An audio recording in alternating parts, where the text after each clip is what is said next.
Tyranny. It's as American as beer and baseball.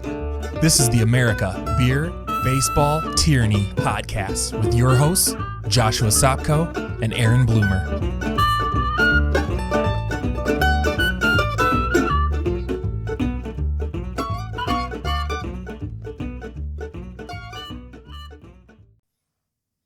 Here we are, Josh. Yes. We're both healthy. Very healthy. We're both alive, coronavirus free that we know of, since there are no tests or not testing. And the incubation period is 14 days or something.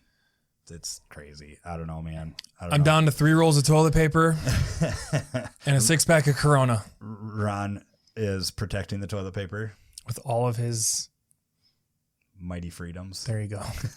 There it is. All right, man. We had to do it. We had to do a play. Had to do the Corona. Awesome. There you go. I don't know if we'll need to rate this, but I don't know. It's been a long time since I've had a Corona, and I noticed at the store they had all different kinds. They've got Corona Light and Corona Premium. Premier or whatever, yeah. Yeah, maybe Premium or Premier. I don't know. Either way, interesting. So just the good old Corona Extra.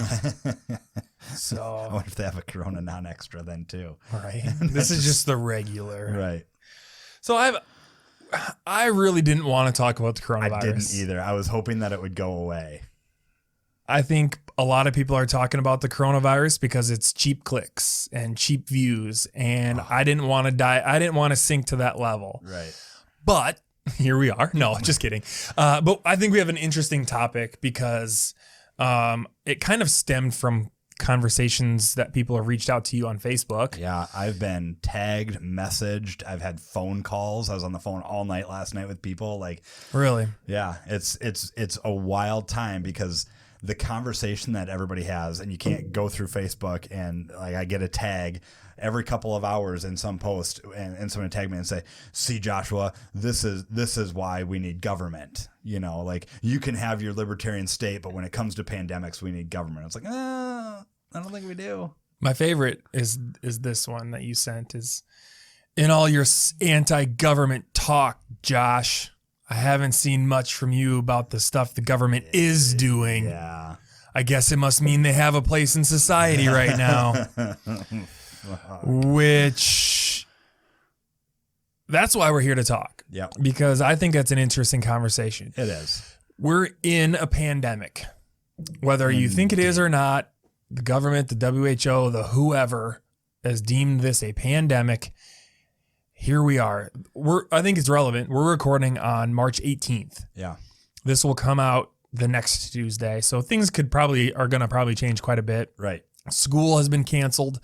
They're recommending to not be in groups above 10 people. Their social distancing is now a term. Flatten the curve, social distancing. Yep. Those are commonplace terms now. So our kids aren't going to school. My kids are in public school. They've been home this week. Well, my one kid, they're going to daycare though. I don't know why. I have this gut feeling that I need to keep them home next week. Right. So I'm keeping them home next week. So the week this episode comes out, my kids will be home. I'll be able to work from home. I'm lucky enough to have that freedom that I can work from home and not have any lapse there. So there's a lot of things going on. There's a lot of things the government is doing. And obviously, Josh, in times like these, we need the government. Clearly, the government has screwed the pooch on pretty much everything that they've tried to do. Wait a minute now. So, but I got to preface this conversation that there is no place for a little bit of government in this conversation. Like we need to take it to the extreme of true libertarianism and true minarchistic or even anarcho-capitalist style societies.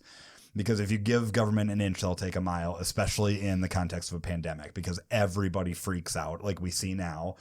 And I shouldn't say they're freaking out because it's not warranted. That's not what I'm trying to say, because I'll get fucking crucified if I say that this isn't a real threat. This is a real threat, guys. But the point is that earlier today I had a conversation with someone on Facebook And, the same conversation I was saying, see, here's a place why we need government. And I said, well, if you look at all the issues that are arising with, lack of hospital beds, lack of training, lack of medical equipment, lack of testing is obviously the big one right now. We're not reporting, yada, yada. I said, that's a good reason as to all the things that government has screwed up. And the response was, and this is what I've seen all day long, no, it's not against central government, like you're saying, it's against this administration. So they just put it on Trump. And it's like, I don't really care how much you love Hillary Clinton or Joe Biden or Bernie Sanders, or anybody on the other side, or Obama. Nobody is going to handle it good enough. They can't do it perfectly. You can't have one centralized administration create good enough rules for 320 million people in the type of society that we live in what we call America. China can do it, but we don't want a government like China. Some do. And to them, I don't know how to respond to you, because that's not the world that we live in or the world that we were founded on. So right. I don't know. So what do we do then? So, I think.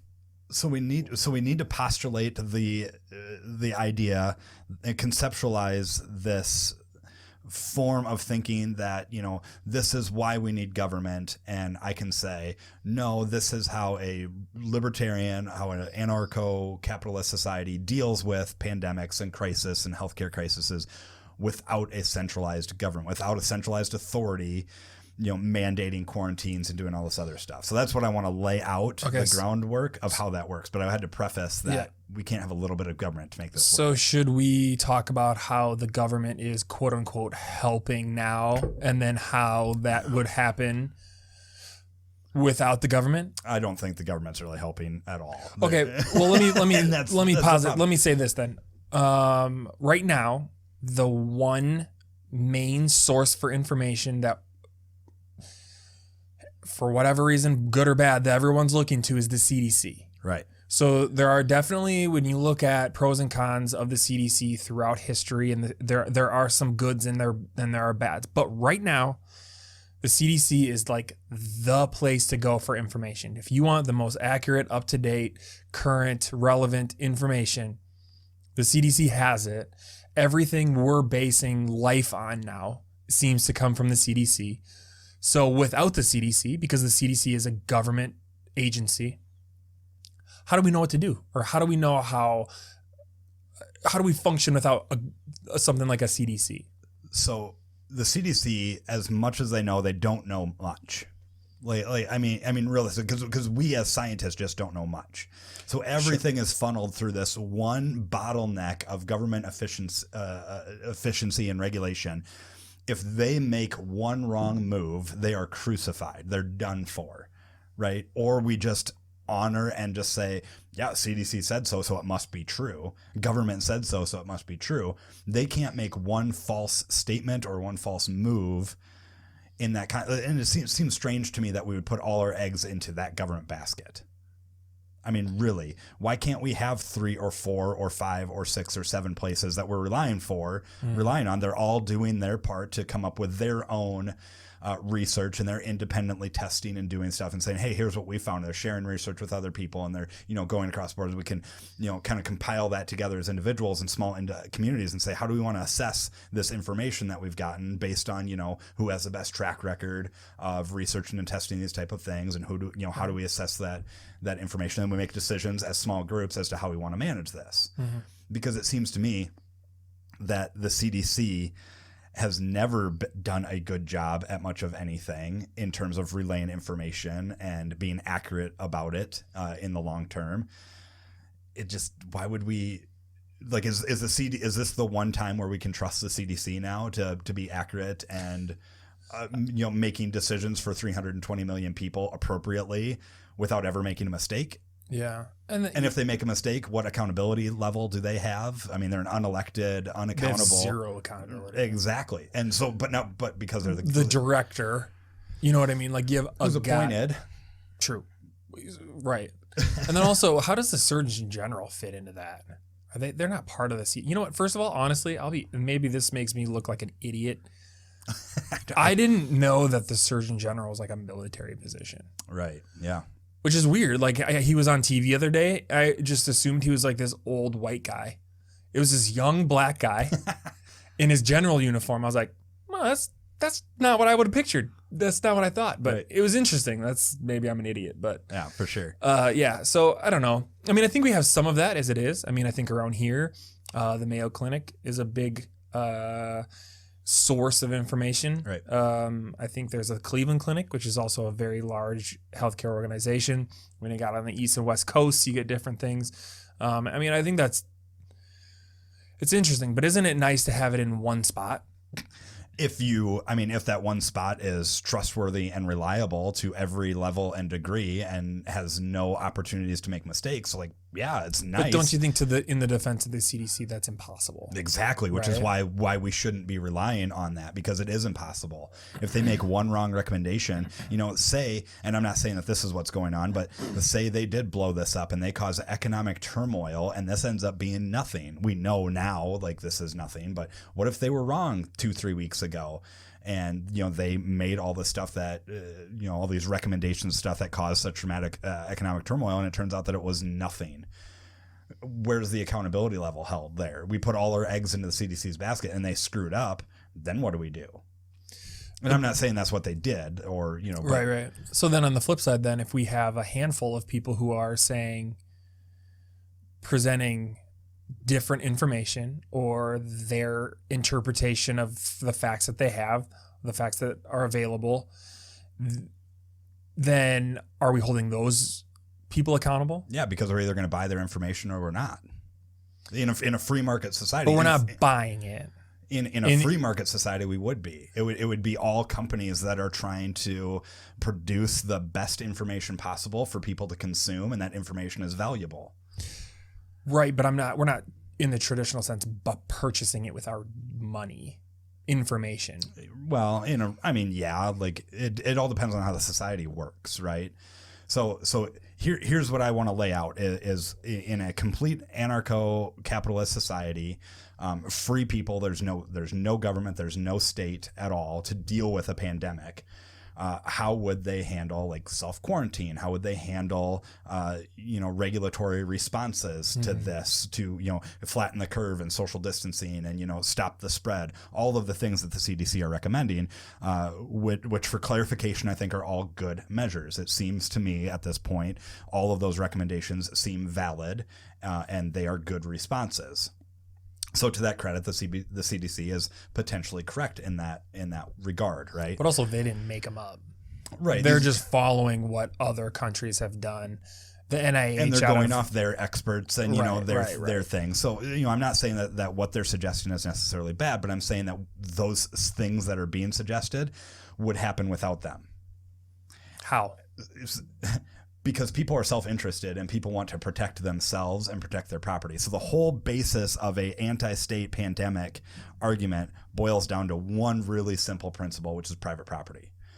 I own the building, I own the land, and I can control who comes and goes out of that. Mm-hmm. So I say, look, you're not going to come in here because there's a potential threat of a disease out there, and I want to make sure you're not at risk to me and the people that are on my property, because I have a responsibility to the people on my property to protect them. That's the contract that, if I'm an HOA president or something like that, and this is... Or an airline. Or an airline. Like an airline or a hotel chain or whatever. Whatever it is. And currently they couldn't stop someone even if they wanted. Like that would be against the law to say, hold on, you can't come in until we've, done these measures on you. That would be prejudice. Or even a local business. Exactly. On that level. Right. So the whole basis is private property. So... then it becomes a question of, well, how do people get testing and what levels and measures? Well, long before a pandemic hits, all of these things will be naturally set up in place to protect these things. So they're going to say, we're tracking people, or people will voluntarily get tested for, diseases, and they'll have this ID card that they can show to businesses. I mean, there's lots and lots and lots of ways that the free market would solve this problem on their own in order to do this naturally, where people say, look, you have to be vetted by so-and-so company because that's our provider that helps us protect our people. They're smarter than we are. They know how to protect against viruses. They've suggested that nobody enters our building without having these, going through these 5 protocols first. Until you've done that, you can't come into our space. boom, like everything just expands. And now you've got companies competing in there, and then you start looking at track records and say, wow, this company, they've never had a people that employ them to be their, private security, almost their layer of pandemic protection. They've never had a issue with any of their people. So now those people are winning, and all these other companies are like, well, yeah, they hired so-and-so, and it turns out that they let someone slip through because their protocols, their measures, their security, whatever, their SOPs were not strong enough, and someone was sick, got into their building because they failed the test or whatever, and nobody knew about it. So now people aren't going to hire them. So we see this competition, market level, free economic thing happen in an anti-state world, and there's no reason why the state wouldn't exist. So, okay, going back to the theoretical situation of you have to have X tests to hop on my airplane or book a room in my hotel or whatever that may be. The COVID-19 tests, I don't know, didn't exist right away. They were created, but now they're in short supply. So how does that happen? Well, they're in short supply because government cut the arms off of everybody that wanted to make it in the first place. There are more than enough tests to go around worldwide, and there are more than enough manufacturing capabilities to go around worldwide. The problem that we see is that we have, and this is what I kind of laugh about this, people say, oh, no, this is a reflection of this administration. No, the reason that we don't have tests is because the FDA has regulations on who can make these tests and how they can make their tests.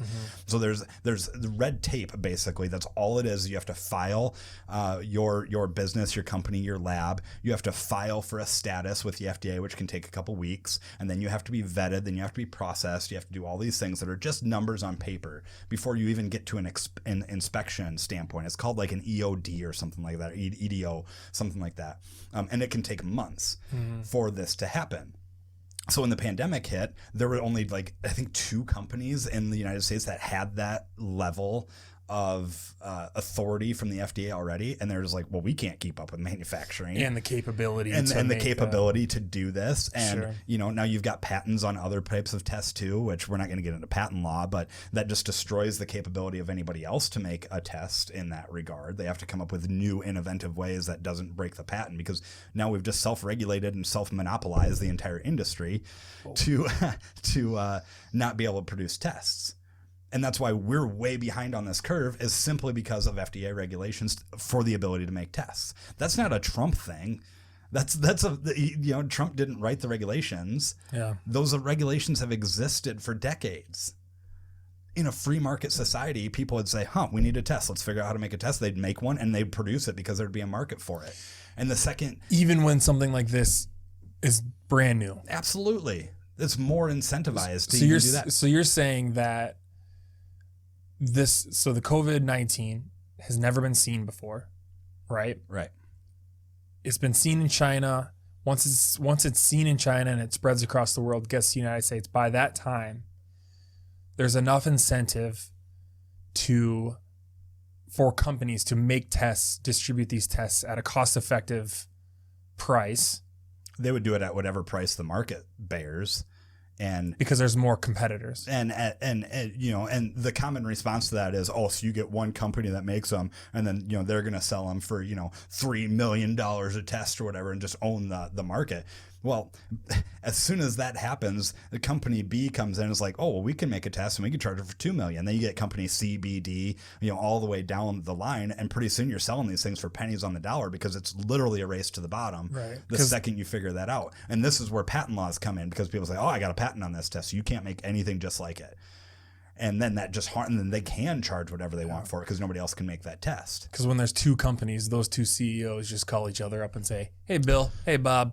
Yep, they sit around in the shower and pat each other on the back and sit around in the shower. I mean, is that how that happens? Yeah. I had no idea. It's crazy, but in a truly free market, unregulated society, go back to the example that we've got. Private property owners are saying, I don't know the best practices to protect my property from potential disease, so we're going to hire companies that are really, really good at doing this. And they're going to be incentivized to say, well, there's a new thing out there. We want to make sure that we're providing for our customers to have a test. Otherwise, we're going to lose them as a customer. And, private owner Bob is going to go to company C who got the test out furthest, earliest, or company D who sells it for cheaper. There's tons and tons of ways that this can all happen just based solely on the principles of private property. So how do I know how to protect my private property if I'm not a doctor? You hire companies that know how to do that for you. But right now I don't have to hire that person.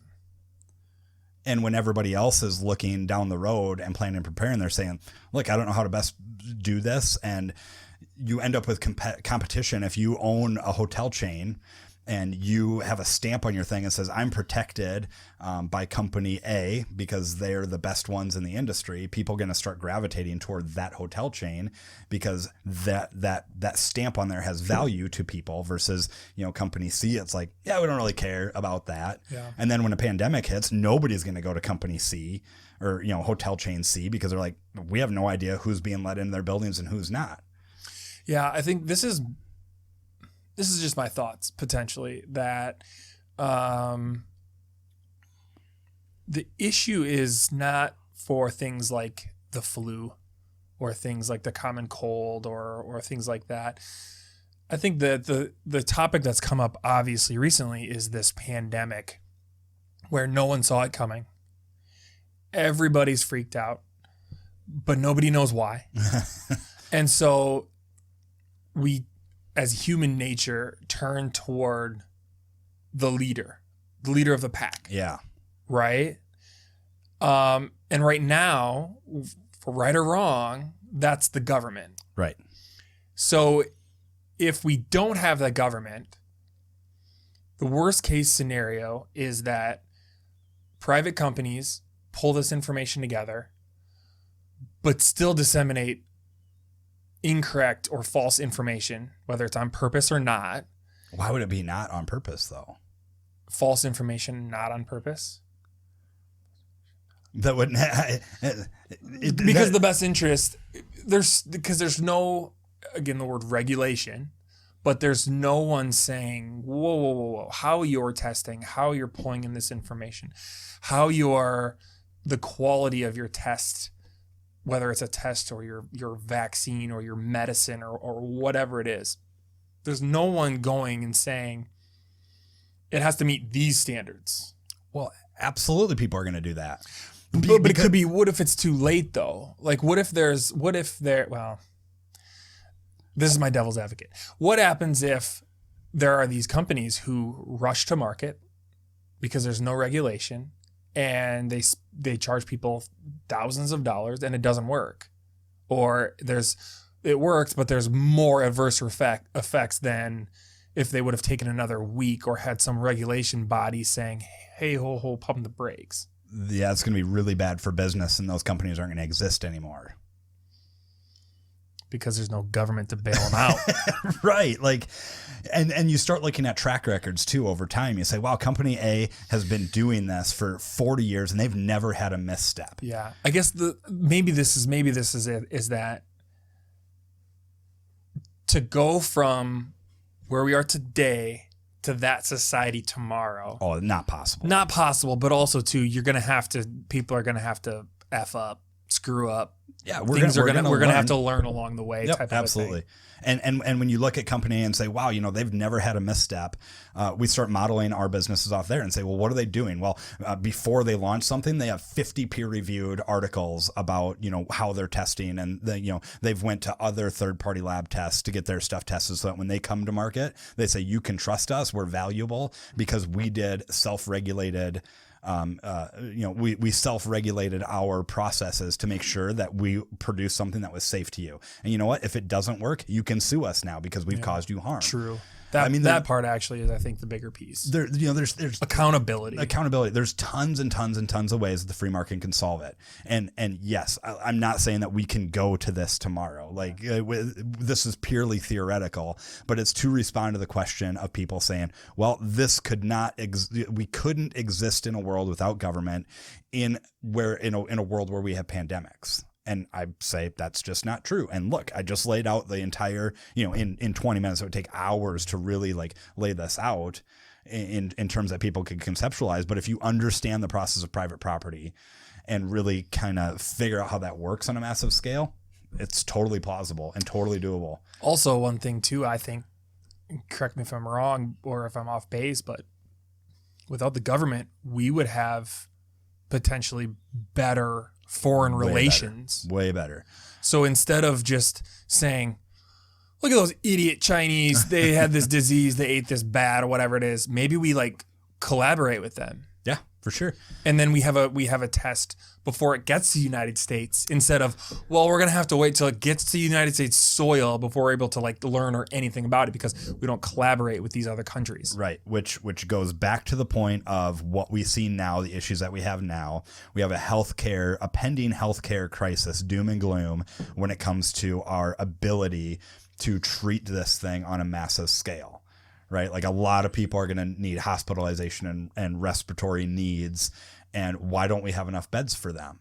A lot of that stems because our healthcare system is so heavily regulated. Yeah. Hospitals can't operate the way that they want to operate. Yeah. I think it's worth saying or pointing out this too, and this kind of just came to me a little bit, but there's such divide in our political system as it is. Right. We have the people, and honestly, like Trump came out and said that this is a hoax. Right. Right?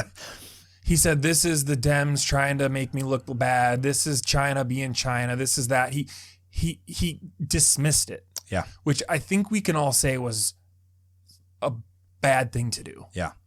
And so then now you have almost 50% of the United States, if not more, give or take, who are like, I don't trust a word that comes out of that guy's mouth. Yeah. Not even just because of how he's acted on the pandemic level, but everything before. Right. If you are even a Trump fan and you say he's not a liar, you're just wrong. Like you're just wrong. Like it's just proven, right? And I'm not, and I want to get into that piece of it, but like that's just another level of, without the government, we don't have this supreme being acting like an asshole, pissing off half of the country and 80% of the world. Right. And then now when he actually decides to like take it seriously, people are like, oh, he's actually acting presidentially for the first time ever, but he set the bar so flippin' low. Yep. We're just okay with him not saying crooked Hillary for 5 minutes. Or it's like, oh yeah, he's actually doing a great job. But without that whole system, yeah, we wouldn't have this confusion and this divide. And that makes a really solid point as to why having the central authority is bad right now, because we politicize the information.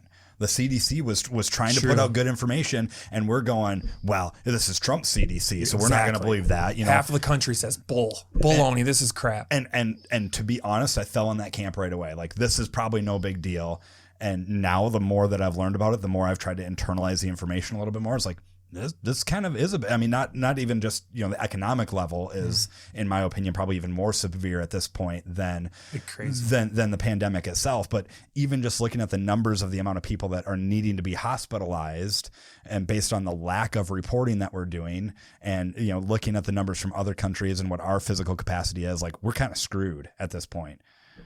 And that's pretty scary in that context. And we could have mitigated a lot of that on the front side by simply just doing our part, like, you know, the social distance on us, and just trying to adhere to the information that was given to us versus politicizing it. Exactly. And it's just wild. I can't make sense of most of it. Yeah. This is a little bit of a curveball because we didn't talk about this before, but we've talked about this. We didn't talk about it before this episode, but we talked about it previously on the libertarian memes out there saying, is anybody else pissed off that these local governments are going against my right to assemble? And then everybody like underneath it are like, chill, bro. Yeah. Like, just like, we get it, but like, just relax. Right. You know? But what about the government's closing private businesses? Yeah, it's crazy, right? It is absolutely crazy, and it goes back to the ANCAP society that I mentioned, and you know, people's right to assemble. Well, on private property, you don't get that right. You can't go onto somebody's property and assemble with them if they don't want you there.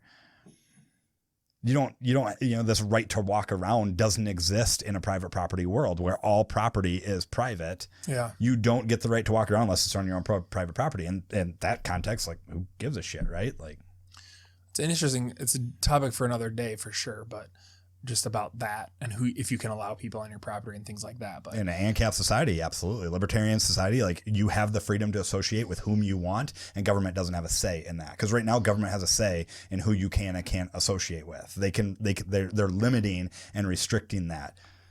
Yeah. We touched on it a little bit, but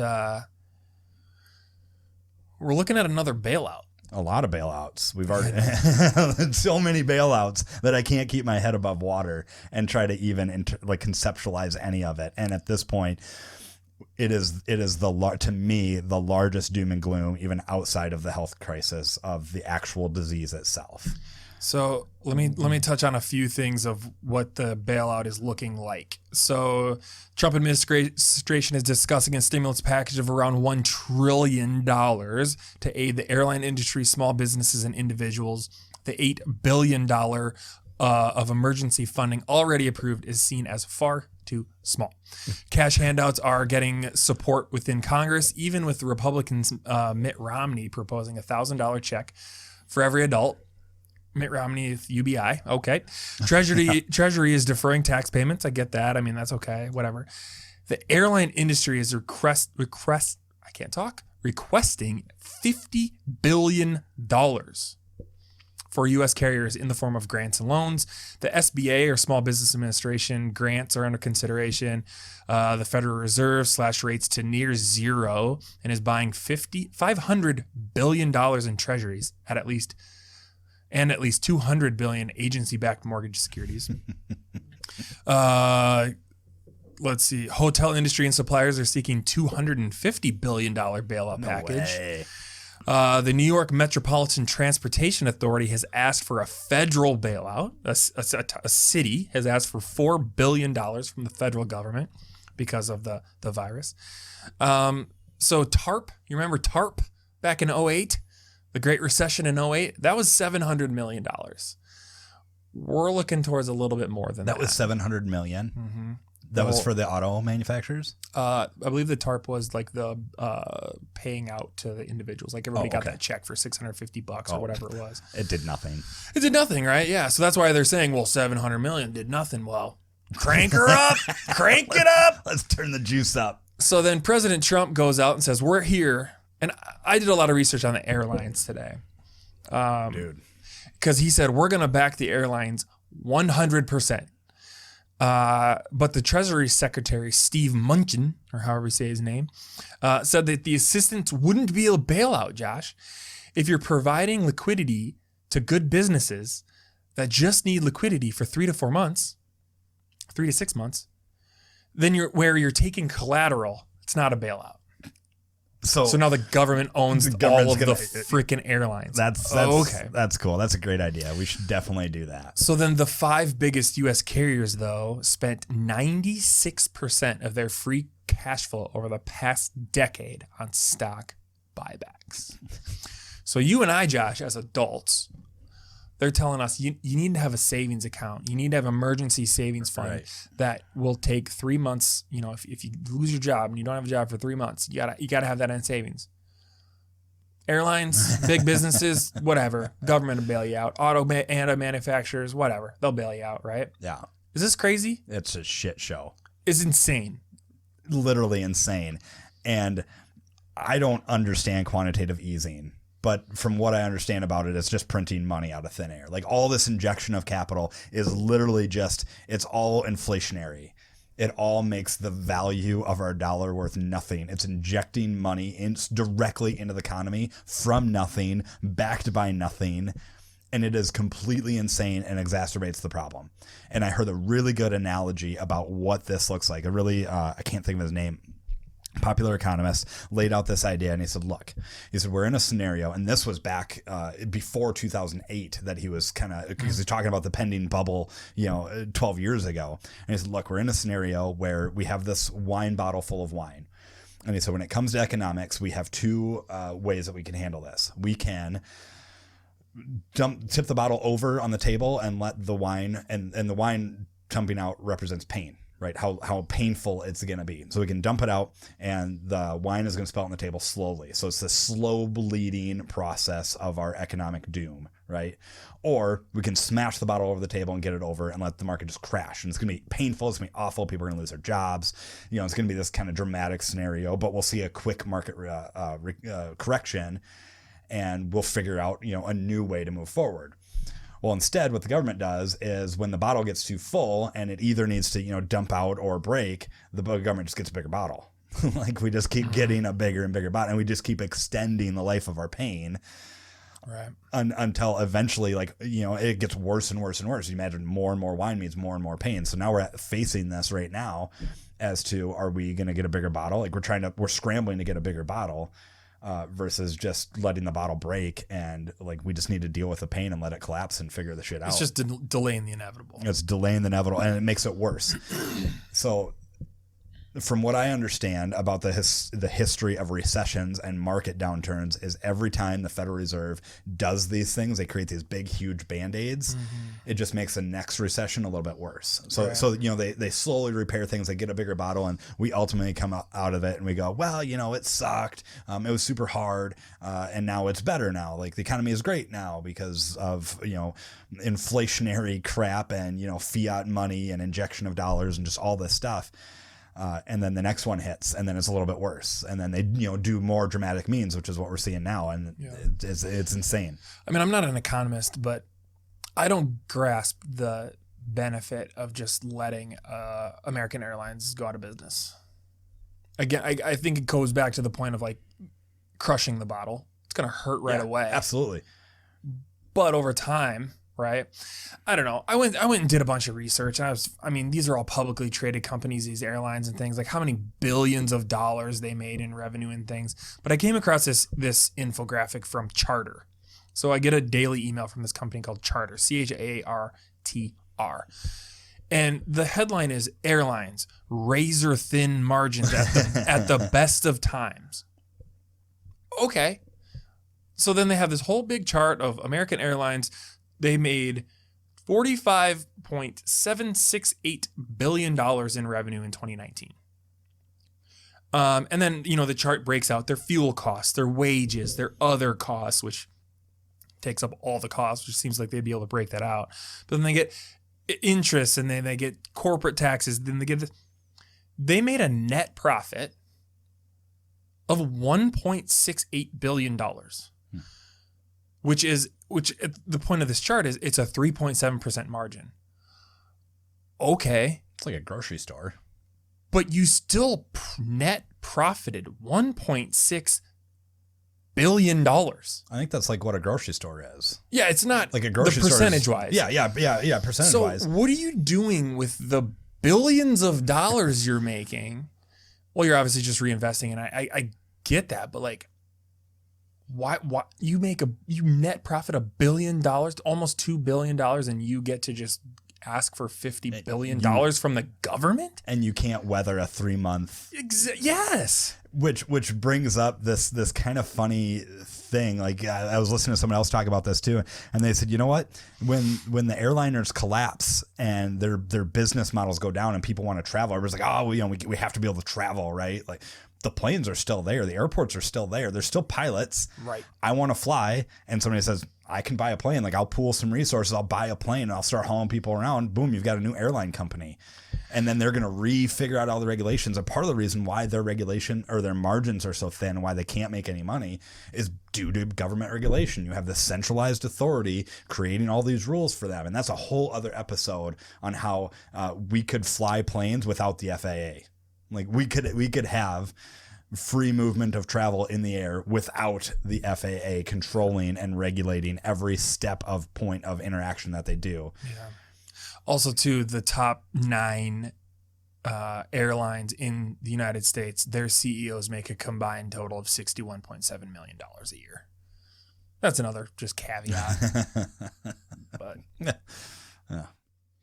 So with the bailouts and with all this, and we hear people getting infected. I think at the time of this, 200,000 people across the world are infected with the coronavirus. I just want to put this out there. I'm not a doctor, but a 103-year-old woman has been the oldest person to catch the coronavirus and beat it. Wow. Okay, so this lady is 103 years old. She lives in China, in Wuhan, China. She was in the hospital for 6 days. I'm going to get probably beat up for this, but a 103-year-old woman in China beats the coronavirus by being in the hospital for a week.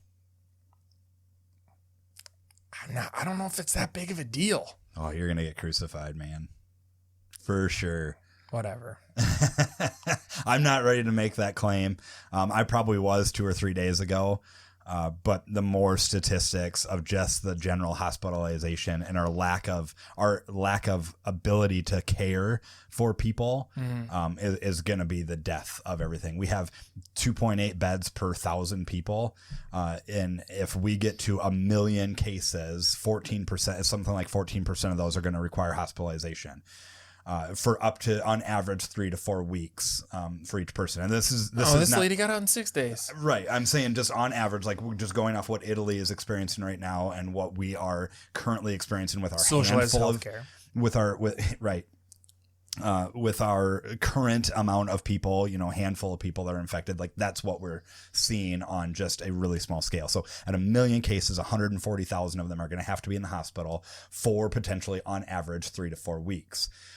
So with that being said, and we're not talking about just in the hospital, we're talking about like ICU units that need respirators and quarantined care and, kind of round the clock people checking in on them and intubations, like all this, it's not just sitting in a hospital bed. It's a lot more than that.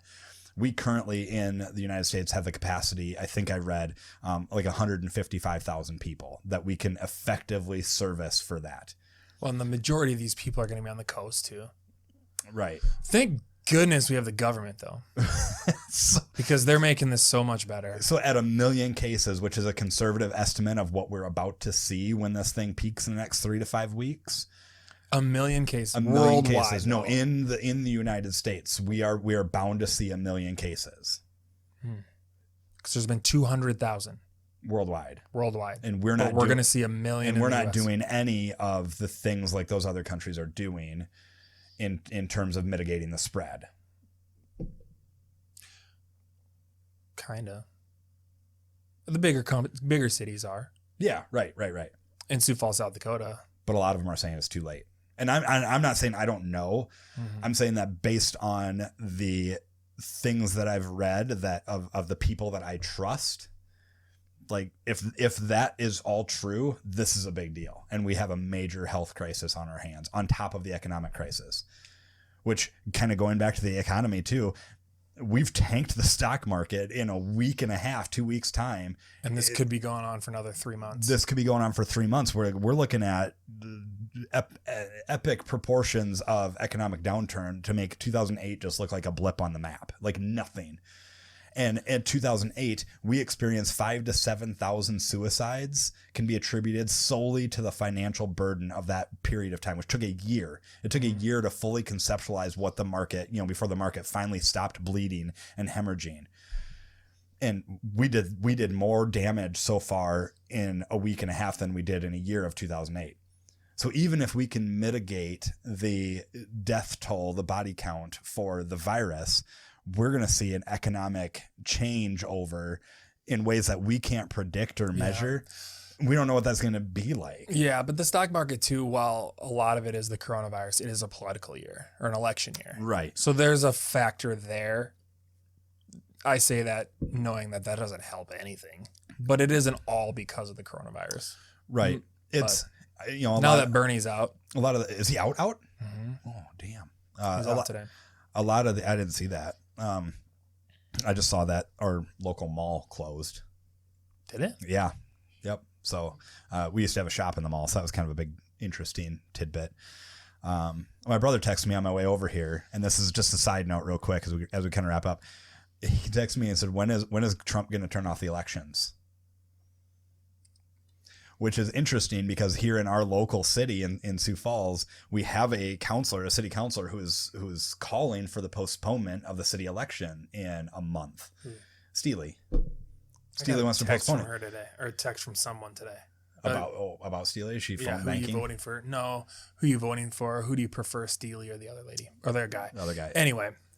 So I was kind of asking some people about it, and they're like, yeah, like they can't postpone it. Like it's not legal. You need to actually change state law to do that.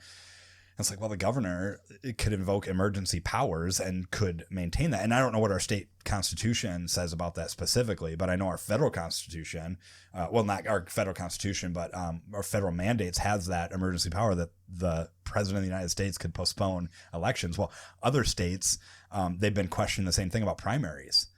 Should we be holding primaries right now? And all the judges says, as a governor, you don't have the legal authority to cancel your primary or postpone it. And Ohio did it anyways. Did they really?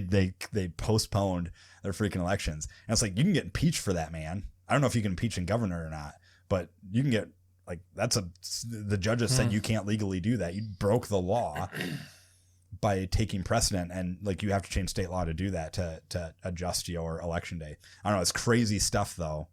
And it's another example at the extreme levels that government will end up taking to mitigate risk of something that could all be handled in the private sector. Wild. Could you imagine? So to be fair, I don't think that would behoove him at all to do that. Maybe his second term, if he really wanted to go for a third, he would start a war with Iran or something, and then he would. It'd have to come from someone else. I mean, anyway, that's a whole other conversation. It is. So just something interesting. I don't know. It's crazy time. It's crazy world. What do you think of this? What do you say? Oh, I was gonna say basically, I'm buying guns and ammo. Yeah, good luck. It's all gone. Is it really? Corona Extra, man. Coronavirus Extra. I've been meaning to look to see how their company is doing in sales. Let's see. I'll look it up real quick. What's your rating? You know, it smells funny. I haven't had Corona in a long time. Don't they owned by InBev? What's that? Corona's brewed or owned by InBev. I don't know anything about it. We got it just as a play on the virus. My Stein rating is we can't do 3/4, so I'll do a 3. Yeah, I'm going to the 3. It's drinkable. It's palatable. It's kind of watery. So it was trading at 83. Is there a graph or a curve that shows the last month of time? Yeah. The memes have been pretty good about it. We can find some memes to put up. If you go to the last 6 months, it's pretty awesome. So it was trading at around 90 something, 91 in November, 80s, low 80s in January, and it closed today at 35. Oofda. Oh. So it's, yeah. Oh, those poor bastards. I wonder if that's typical of the entire beer market. Remedy Brewing, who we reviewed their beer on one of our first episodes. I was chatting with him today, and he said that the brewing companies like Miller Coors has just tanked. They used to ship thousands of kegs a week, and they're down to like single digits. Yeah, and that's InBev.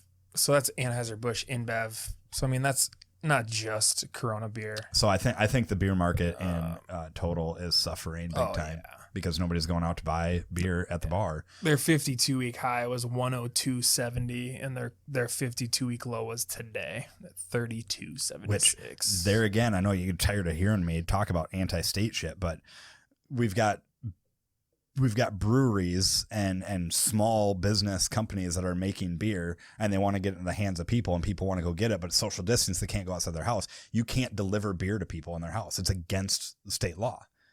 Coors is trying to do it. Probably can't do it in South Dakota though, because we have stupid beer. But they're probably trying to do it. But they're probably trying to change laws where they're going. And so I've reached out to Remedy and I said, hey, if you guys want to start a black market I'll delivery industry, like I'm in, like I'm game. And people are like, oh, we could temporarily remove regulation. What regulation solves or like helps this issue that you can't deliver? Like, what are we protecting that you can't deliver beer to homes? That makes no sense to me. Selling beer to minors. There's lots of ways to protect against that too. Yep. Well, we can't figure out how to have elections online. So I don't know. I'm so mad about the state of affairs right now because the government has literally tied the arms of everybody. Businesses can't make money. Small business can't make money. And it's just this complete destruction. And it's all because of the state, it's coronavirus and it's social distancing. And then on top of that, you've got added regulations on businesses that say, hey, we'd love to innovate and do something good for our customers and help serve the market a little bit, which would keep everything flowing in a better way. Like they've got creative ideas to solve the problem. And government's like, yeah, sorry, we can't. Like, we'd love to let you do this, but we can't because it's because we made an arbitrary law 50 years ago that serves literally no purpose for anything. And so, nope, you can't do it unless we change state law. But, oh, by the way, the state legislature is out of session. So, you're screwed there, too. Wait till next year. Maybe it'll be fine next year. Thanks, government. Oof. Oof is right. This thing has got me pretty hot and bothered, like, if you can't tell. I can tell. And I didn't even get into it because I took a lot of CBD before I came here because I needed to calm my shit down. Yesterday, I was hot and bothered. I haven't slept. It's been a rough go, and I'm fortunate enough that we have hand sanitizer in our business, so we're able to sell that. It's become the lifeblood of our company, at least temporarily. It's just wild. I can't even believe it. And technically, I shouldn't even. No, I'm not even gonna say it. It's done. It's over. We're gonna cut Josh off, or else it's done and it's over. The state is literally. I know this is a rated R episode by this point, but the state is literally just fucking everything over. It's done. Final answer. I can't even fathom what's going on right now. There you have it, folks. If you didn't know, now you know. All right, guys. 3 Steins. 3 Liberty Steins. All right. Thanks, guys. See you later. Thank you for listening to the America Beer, Baseball, Tyranny podcast. You can find us online at beerbaseballtyranny.com and on Facebook and Twitter at ABBT Podcast. You can view videos of our episodes on our website and on YouTube, and you can listen to them on your favorite podcast listening platform. Our theme music is Not Drunk by the Joy Drops. Until next time, friends.